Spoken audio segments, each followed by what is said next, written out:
Winter makes everything feel harder. The days are darker, the air is colder, and the pull of "I'll start fresh in January" is real. Some, it's a chance to embrace rest and reflection before kicking off the new year. But for others, it's a golden opportunity to lean in and build some momentum.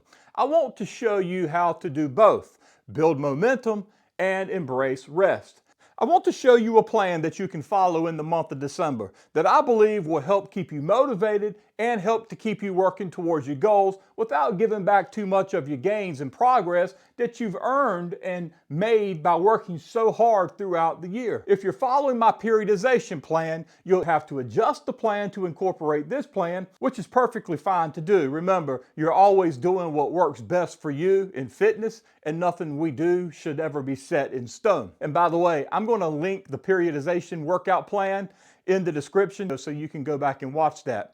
And for those of you who are interested in following that plan, January would be a great time to begin training with periodization. So go check that video out after you finish watching this one. As for my December deload, let's go ahead and jump into that. And I'm going to briefly explain this to you. It's pretty self-explanatory and it's not complicated at all. But if you do have any questions or any thoughts about it, be sure to leave those in the comments if you will. One of the best strategies for staying strong and healthy any time of the year, especially as we get older, is incorporating deload weeks to your workout plan.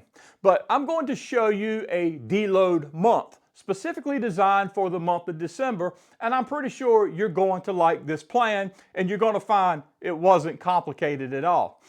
Now, deloading is simply a planned recovery period in your training where you significantly reduce the amount of work that you're doing. It doesn't mean you're stopping completely. Instead, you're giving your body a break from heavy lifting by using lighter weights, fewer sets, and focusing on clean, controlled movements. Think of it as a way to recharge your muscles, joints, and even your mind so that you can come back even stronger in January. Let's take a look at my December deload plan. In week 1, starting with Monday, I do the following exercises.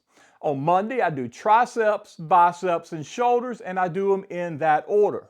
You decide the exercises that you want to do within these groups, but if you're going to follow this plan, be sure that you're doing the triceps, the biceps, and the shoulders, and do them in that order if you can. The way I start out my workouts is I do one feeler set, which is a warm-up set with extremely low weight. And then I'm going to do 3 working sets for each of these groups.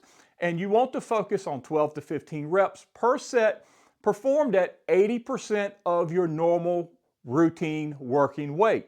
So if you normally perform a working set of dumbbell chest presses at 50 pounds, you're going to want to back that down to about 40 pounds in week 1, 80% of what you would normally do. Now moving on to Tuesday. On Tuesday, we focus on chest, calves, and abs. And again, we do 1 feeler set for each group and 80% of your working sets in total weight and reps of 12 to 15 reps. And you'll again do 3 sets of each muscle group, 9 total working sets for the workout. Wednesday is an off day. You can walk or do some light to medium cardio if you want to, but I do recommend staying off of the heavy cardio when you're going through the deload process during this month of December. Now we're back to Thursday, and on Thursday, we're going to do back, triceps, and biceps in that order.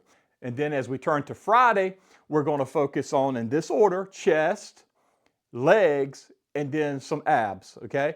Again, 1 feeler set for each group. So that would be 3 feeler sets total. 1 feeler set for your chest, 1 feeler set for your legs, 1 feeler set or warm-up set for your abs. On Saturday and Sunday, if you want to walk or do something like that, that's great, but it's an off day otherwise, okay? No lifting on those days.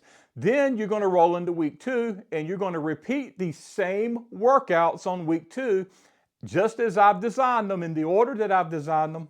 And you're going to do everything on repeat. There's only one change. In week 2, you're going to perform your working sets at 70% of your normal working weight. Not the weight you did in week 1, but 70% of the weight you were doing before you started this plan. Now, same days off and same everything else. Be sure to continue your morning walks and cardio as you have been doing. But if you go hard on cardio, try to back that down just a bit for the month of December again to allow for good recovery.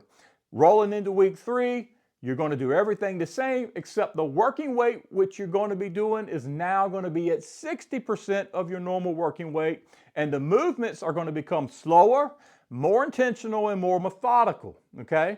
And then in week 4, you want to lower it down even more to 50% of your normal working weight. If your reps go up to, say, 17 or 20 reps for this last week, that's perfectly fine. But focus on slow, methodical reps with mind-muscle connection being your main focus.